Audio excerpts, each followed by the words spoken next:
How did the Reserve Bank and the government respond to this recession? Well, if we turn now to monetary policy, under the purview of the Reserve Bank, we can see that initially there was a conventional monetary policy response, at least in part. The Reserve Bank Governor, Philip Lowe, announced that there was going to be a substantial easing of monetary policy. That is, expansionary monetary policy. And this initially took the form of a cut in the official cash rate to 0.25%, extremely low. The idea here is that by decreasing the official cash rate, interest rates throughout the rest of the economy through the private banking system results in falls in interest rates for investment loans, mortgages, so on.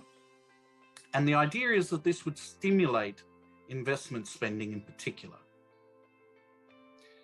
However, there's a real problem with that at the present time.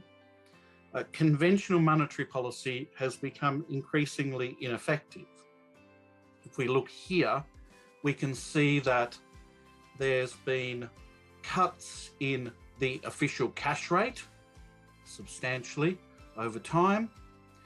However, simultaneously, we've seen a trend downwards in investment expenditure, private investment expenditure as well, which is contrary to what you would expect to find. Lower interest rates should result in increased investment expenditure, not the opposite. For this reason, the Reserve Bank of Australia has turned to unconventional monetary policy tools. One is to cut the official cash rate to 0.1%, which is so low that it has effectively generated a real cash rate that is negative, approximately -1%. It has also provided forward guidance on the cash rate, which basically means that the Reserve Bank makes announcements about what it intends to do in the future before it actually has its board meetings.